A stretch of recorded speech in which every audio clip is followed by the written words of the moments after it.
അടുക്കളയിൽ ചമ്മന്തി അരച്ചരച്ച് എന്റെ നഖം തേഞ്ഞില്ലാണ്ടായി. നീ നിന്റെ നഖത്തിൽ പെയിന്റ് ഒടിച്ചോണ്ട് ഇവിടെ ഇരുന്നോ? എന്റെ ഒരു തലയിലെഴുത്ത്. എന്റെ നന്ദന്റെയും കല്യാണങ്ങൾ തമ്മിൽ 3 ദിവസത്തെ ഗ്യാപ്പേ ഉള്ളൂ. അവന്റെ കുഞ്ഞിന് 6 മാസമായി. ഇനി 6 മാസം കഴിയുമ്പോ ആ കൊച്ചിന് 1 വയസ്സാവും. അതൊരു വലിയ കാര്യമൊന്നുമല്ല. അമ്മേ എന്നുള്ള വിളി കേൾക്കാൻ നിനക്ക് ആഗ്രഹമില്ലെങ്കിൽ അച്ഛാ എന്നുള്ള വിളി കേൾക്കാൻ എനിക്ക് ആഗ്രഹമുണ്ടടി. അമ്മേ എന്നൊരു വിളി കേൾക്കാൻ എനിക്ക് ഒട്ടും ആഗ്രഹമില്ല. എന്റെ കൊച്ചനെ മമ്മീന്ന് വിളിച്ചാ മതി. മമ്മീന്നോ മങ്കിന്നോ നിനക്ക് ഇഷ്ടമുള്ള പോലെ വിളിപ്പീര്. പക്ഷെ ആര് വിളിക്കൂടി? എന്തോ ഇത്ര ധൃതി? മാരീഡ് ലൈഫ് ശരിക്കും എൻജോയ് ചെയ്തിട്ട് മതി ഒരു കുട്ടിയൊക്കെ. അയ്യോ ഈ മൊട്ടത്തലയും കൊണ്ട് എൻജോയ് ചെയ്തേച്ചാലും മതി. ഞാൻ മുടി മുറിച്ചതിനെ ചൊല്ലി മേലാൽ എന്നെ കുറ്റപ്പെടുത്തരുതെന്ന് ഉണ്ണിയേടനോട് പല അയ്യോ ഞാൻ നിർത്തി. നിന്റെ നഷ്ടപ്പെട്ട മുടിയെ പറ്റി ചിന്തിച്ച് ടെൻഷൻ അടിച്ച് എന്റെ മുടി കൊഴിയാൻ തുടങ്ങി. അല്ലേ ഞാൻ ഒരു കാര്യം ചോദിക്കാൻ പറഞ്ഞു. പിന്നെ കൂടെ പറപ്പാണല്ലോ. നീ ഇന്ന് ജോലിക്ക് പോകുന്നില്ലേ? നഖത്തിന് വൈറ്റ് വാഷ് ചെയ്തോണ്ട് വിടുന്നാ മതിയോ? അയ്യോ അത് ഞാൻ പറഞ്ഞില്ലേ. ഇന്നലെ ഞാൻ റിലീവ് ചെയ്തു. റിലീവ് ചെയ്തോ? എംപ്ലോയ്മെന്റ് എക്സ്ചേഞ്ച് വഴി ലീവ് വേക്കൻസി ആയിരുന്നല്ലോ എനിക്ക് പോസ്റ്റിംഗ്. ലീവ് വേക്കൻസിയോ? ലീവ് എടുത്താൽ ഇന്നലെ വന്ന് ജോയിൻ ചെയ്യും. വേറെ ആള് വന്ന് ജോയിൻ ചെയ്തെന്നോ? നീ എന്തുവാടി പറയുന്നേ? ഇതെന്താ പുതിയൊരു കാര്യം കേൾക്കുന്ന മാതിരി? ആലോചന കൊണ്ട് വന്ന ബ്രോക്കർ പറഞ്ഞില്ലേ താൽക്കാലിക നിയമനമാണെന്ന്? ഇല്ല. പറഞ്ഞു കാണും ഉണ്ണിയുടെ മറന്നതാ. മറന്നല്ല. എന്റെ ദൈവമേ മുടിയും പോയി ജോലിയും പോയി. പിന്നെ കുട്ടിയുടെ കാര്യം പറഞ്ഞല്ലോ. എനിക്ക് പ്രസവിക്കാനേ മനസ്സില്ല. അയ്യോ ഇപ്പൊ കുട്ടിയും പോയി. പ്രസവിക്കാത്ത മൊട്ടച്ചി നിന്നെ ഡൈവേഴ്സ് ചെയ്തിരിക്കുന്നു. ഡൈവേഴ്സ് ചെയ്യാൻ ഞാനും കൂടെ ചിന്തിക്കണം. എനിക്കാണെങ്കിൽ അങ്ങനെ ഒരു ഉദ്ദേശമേ ഇല്ല. അയ്യോ ഇപ്പൊ എന്റെ ജീവിതവും പോയി. എന്തെങ്കിലും മിണ്ടി പോയിട്ടുണ്ടെങ്കിൽ കുന്തം എടുത്ത് വാക്കാത്ത വെച്ചോളൂ. എന്റെ ഫ്ലൂട്ടും പോയി.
ഇന്നെന്താ ഊണും ഉറക്കൊന്നും ഇല്ലേ? ഞാൻ കുറച്ച് ലേറ്റ് ആവും. ചോറ് ഉടമ്പ് വെച്ചിട്ട് നീ കിടന്നു. ഇതെന്തായി കുത്തിക്കുറിക്കുന്നത്? തിങ്കളാഴ്ച ഗായത്രി മീനോൻ കൊലക്കേസിന്റെ വിസ്താരം തുടങ്ങാം. അതിന്റെ നോട്ട്സ് പ്രിപ്പയർ ചെയ്യാം. അപ്പൊ എനിക്കും വരാലോ വിസ്താരം കേൾക്കാൻ? ഓ കൊണ്ടുപോവാമേ. ഇപ്പൊ എന്നെ പൊന്നു പോയി കിടന്നു ഉറങ്ങിയാട്ട്.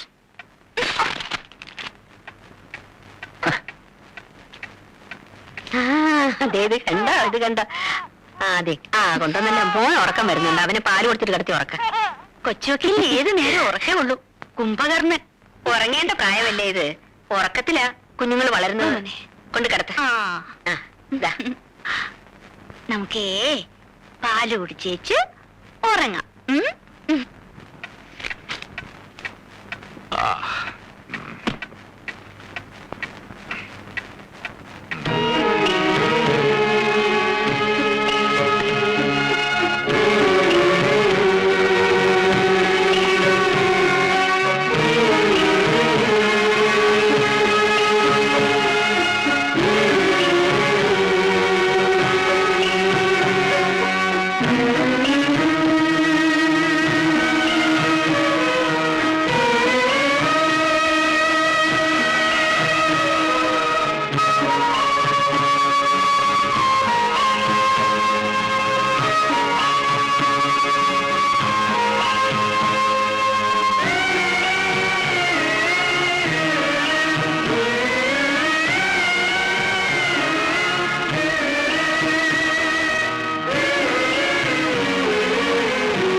Mr. Nandakumar, advocate.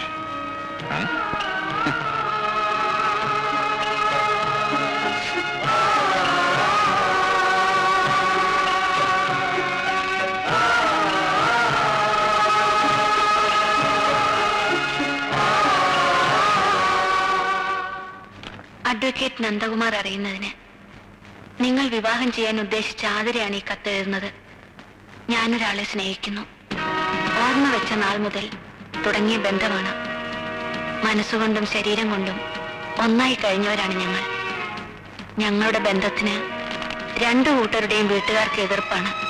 പക്ഷേ എനിക്ക് അദ്ദേഹത്തെ ഒരിക്കലും മറക്കാൻ വയ്യ. സമൂഹത്തിൽ നിലയും വിലയുമുള്ള നിങ്ങളെ വഞ്ചിക്കാനാവാത്തത് കൊണ്ടാണ് ഞാൻ എല്ലാം തുറന്നെഴുതുന്നത്.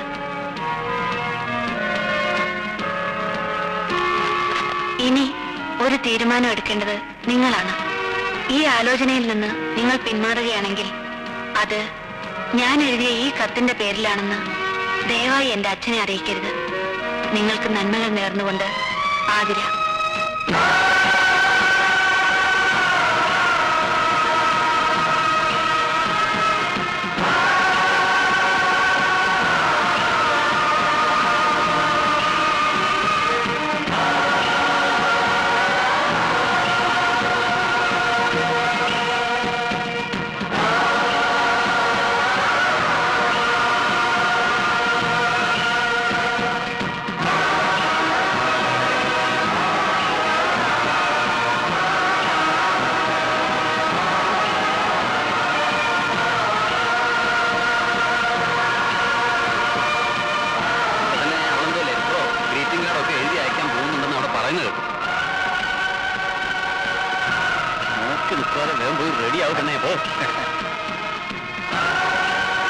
എന്റെ മനസ്സിൽ മറ്റൊരുവന്റെ ഓർമ്മകളില്ലെന്ന് നന്ദേട്ടൻ എങ്ങനെ അറിയാം?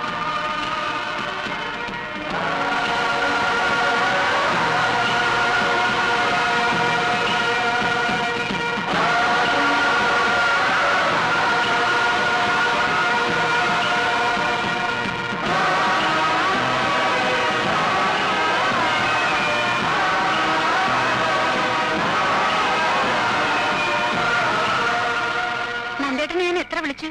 ഇവിടെ വന്നിരിക്കുകയാണോ? ഗായത്രി മേനോൻ കേസ് അത്രയ്ക്ക് കോംപ്ലിക്കേറ്റഡ് ആണോ? ഞാൻ എന്തെങ്കിലും ലോ പോയിന്റ് പറഞ്ഞിരുന്നോ?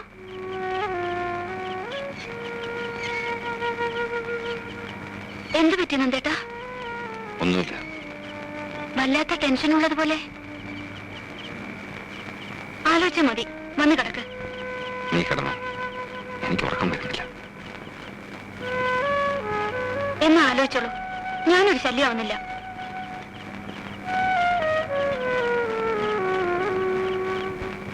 കേസ് തലേ കയറിയ പിന്നെ അവൻ അങ്ങനെ എന്ത് ചെയ്യാനാ? കൂടുതലൊന്നും പറയാതെ മോളിങ്ങി പോന്നത് നന്നായി. കുത്തി കുത്തി ചോദിച്ചാൽ കടിച്ചു കയറി തിന്നാൻ വരും. ഇതിനു മുമ്പ് ഇങ്ങനെ കണ്ടിട്ടേ ഇല്ലല്ലോ. ആ, ഇത് ഏതാണ്ട് വലിയ കൊലക്കേസ് ഏതാണ്ടാ. അതാ മോൾ പോയി കിടന്ന് ഉറങ്ങിക്കോ, അവൻ വന്നോളും.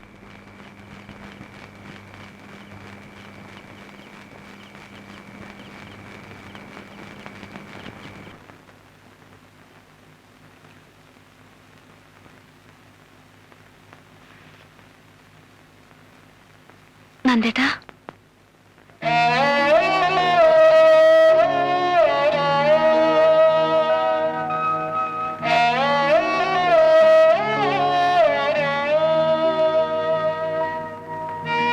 ക്ലോക്കിൽ രണ്ടടിക്കുമ്പോഴും ഞാൻ ഉണർന്നു നടക്കായിരുന്നു. നന്ദേട്ടൻ എന്താ ഇവിടെ അങ്ങ് കിടന്നിളഞ്ഞത്? എവിടെങ്കിലും കിടന്നാ പോരെ? ഇന്നലെ രാത്രിയിലത്തെ മൂഡ് മാറിയില്ലെന്ന് തോന്നുന്നു.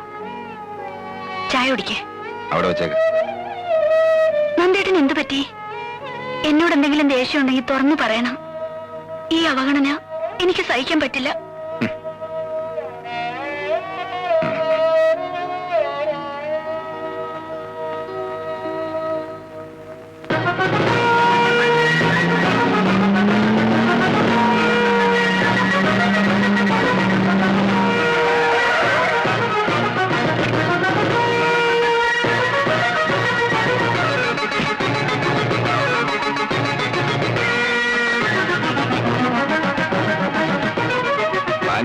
ഇല്ലല്ലോ, എറണാകുളത്ത് പോയിരിക്കുക.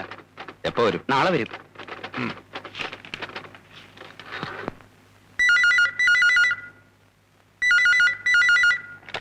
ഹലോ, അമ്മയ്ക്ക് ഫോൺ കൊടുക്ക. നന്ദേട്ടാ, ഇത് ഞാനാ, ആതിര. അമ്മയ്ക്ക് ഫോൺ കൊടുക്കാൻ. ആരാ മോളെ? അമ്മയ്ക്ക് ഫോൺ. ഹലോ, നന്ദന. അവളോട് കുറച്ചു ദിവസം അവളുടെ വീട്ടിൽ പോയി നിൽക്കാൻ പറ. ഞാൻ വിളിച്ചിട്ട് വന്നാ മതി. നീ എന്ത് ഭ്രാന്തായി പറയുന്നത്? എന്താ കാര്യം? അമ്മ ഞാൻ പറഞ്ഞത് കേട്ടാ മതി. എന്താ അമ്മേ?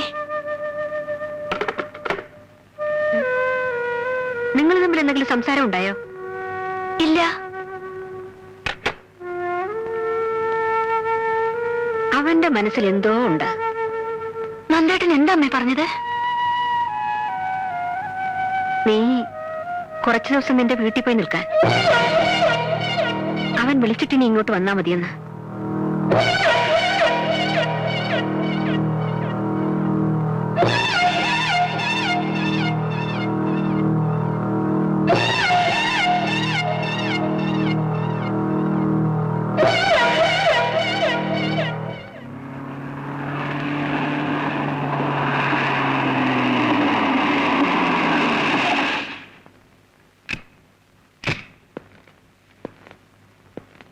നിനക്കെന്ത് പറ്റി? അവള് പോയില്ലേ? ഇല്ല. കാര്യമറിയാതെ അവളെ പറഞ്ഞു വിടുന്നത് ശരിയല്ലെന്ന് എനിക്ക് തോന്നി. ഒരു രാത്രി കൊണ്ട് ഇവിടെ എന്താ ഉണ്ടായേ? അമ്മ അത് അറിയണ്ട. അമ്മയ്ക്കറിയണം. വീട്ടിൽ പറഞ്ഞു വിടാൻ മാത്രം എന്ത് തെറ്റാ അവൾ ചെയ്തത്? അവള് ചീത്തയമ്മേ.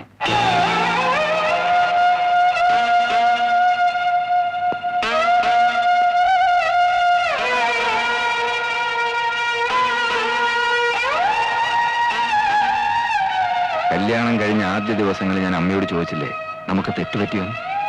തെറ്റുപറ്റിയെന്ന് ഇപ്പൊ ബോധ്യമായി. അവളും ഭാനും കൂടെ എന്നെ പറ്റിക്കായിരുന്നു. നിന്നോട് ഇതൊക്കെ ആര് പറഞ്ഞു? എന്റെ കൈ തെളിവുണ്ട്. അവക്ക് പോലും നിഷേധിക്കാൻ ഒക്കാത്ത തെളിവ്.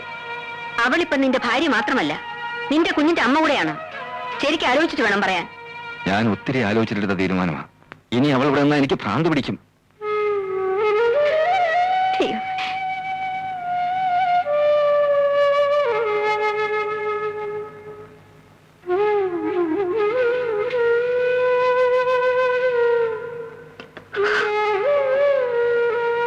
പറഞ്ഞതൊക്കെ കേട്ടില്ലേ?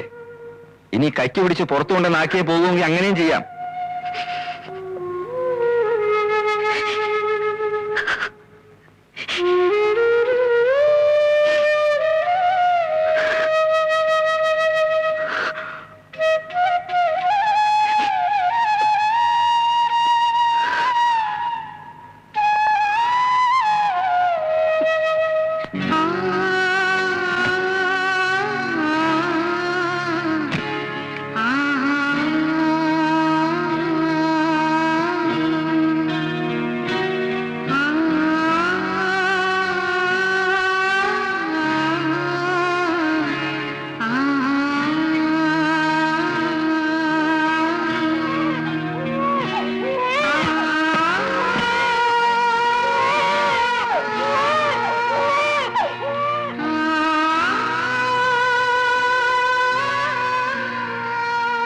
മോളെ,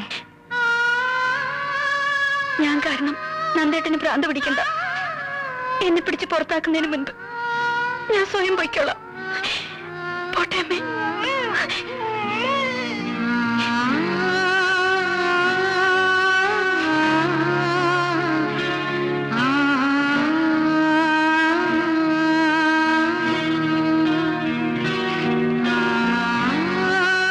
അവളോട് പോകരുതെന്ന് പറഞ്ഞു. മോളെ, ഇല്ലമ്മേ, നന്ദേട്ടൻ നിൽക്കരുതെന്ന് പറഞ്ഞ വീട്ടിൽ പിന്നെ എനിക്കെന്താ സ്ഥാനം?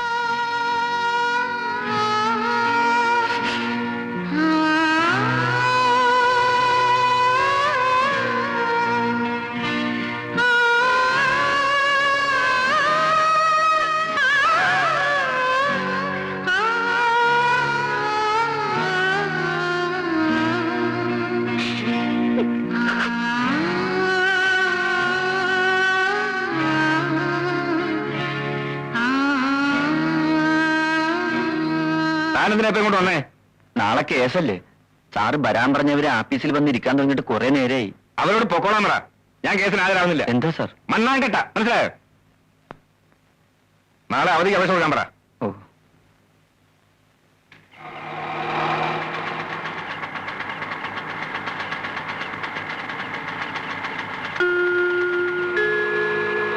അയ്യോ, മോളല്ലേ? ഇവളെന്താ ഈ നേരത്ത്?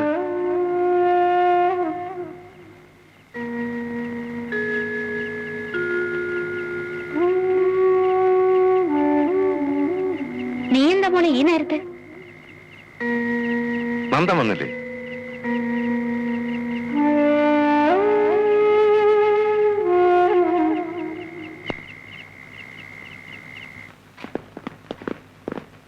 സാറേ, ഇന്ന് വിസ്താരം നടക്കുന്നു തോന്നണില്ല. അതെന്താണോ? നന്ദകുമാർ സാറ് ഹാജരാകുന്നില്ല. അവധിക്ക് അപേക്ഷ കൊടുത്തു. അവധി അപേക്ഷ കൊടുത്തോ? ആ, ഇപ്പൊ കൊടുത്തോളൂ. ജമാലെ,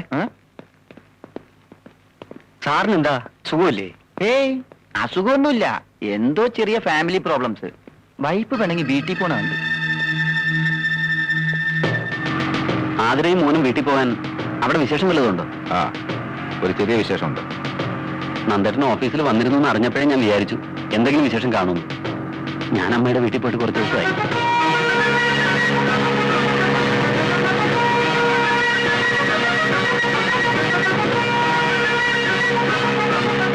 എന്തിനാ നന്ദേട്ട ഇപ്പൊ സ്പീഡ്?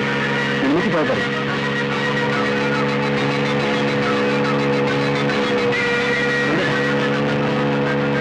നന്ദേട്ടാ,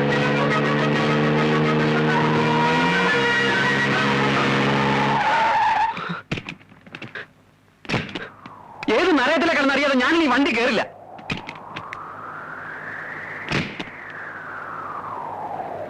എന്റെ വിവാഹ നിശ്ചയം കഴിഞ്ഞതിന്റെ അടുത്ത ദിവസം നീ എന്നെ കാണാൻ വന്നപ്പോ ഒരു കത്തിന്റെ കാര്യം പറഞ്ഞത് ഓർമ്മയുണ്ടോ? ഈ അടുത്ത ദിവസം അതെന്റെ കൈ കിട്ടിയത്. ദാ വായിച്ചു നോക്ക്.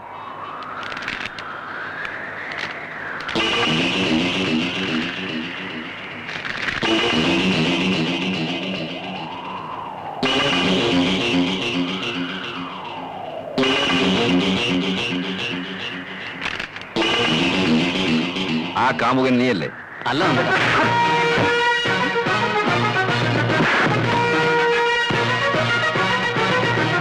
പിന്നെ ആരാടാ പട്ടി? നന്ദേട്ടാ, ഞാൻ പറയുന്നു കേൾക്ക്. നന്ദേട്ടാ, ആതിരയുടെ ഭാവന സൃഷ്ടിയാണ് ആ മനുഷ്യൻ. നന്ദേട്ടന്റെ പ്രപ്പോസൽ അവൾക്ക് ഇഷ്ടമല്ലായിരുന്നു എന്നുള്ളത് സത്യമാണ്. ഒരു പുരുഷനെയും കണ്ണിൽ പിടിക്കാത്ത ആതിരയ്ക്ക് അവളുടെ സങ്കല്പങ്ങളുമായി ഒരു ബന്ധവുമില്ലാത്ത നന്ദേട്ടന്റെ ആലോചന മുടക്കാൻ അവൾ കണ്ടെത്തിയ വഴിയാണ് ഈ കത്ത്. അല്ലാതെ ഇതിൽ യാതൊരു സത്യാവസ്ഥയില്ല. കൊള്ളാം നിന്റെ കണ്ടുപിടുത്തം. പെണ്ണുങ്ങളെ വശീകരിക്കാൻ മാത്രമല്ല നിനക്ക് വിരുത്. നീ ഒരു പഠിച്ച കള്ളന. സാക്ഷികളെയും കള്ളസാക്ഷികളെയും തിരിച്ചറിയാനുള്ള ബുദ്ധി എനിക്കുണ്ട്. ഞാനിപ്പോ എന്ത് പറഞ്ഞാലും നന്ദേട്ടന് മനസ്സിലാവില്ല. നന്ദേട്ടന്റെ മനസ്സിൽ നിറയെ സംശയങ്ങളാ. അതേടാ, സംശയമാ. എനിക്ക് എല്ലാരെയും സംശയമാ. പക്ഷെ എന്റെ ജീവിതം തൊലച്ചതിന് നിന്നെ ഞാൻ വെറുതെ വിടുന്നു വിചാരിക്കണ്ട.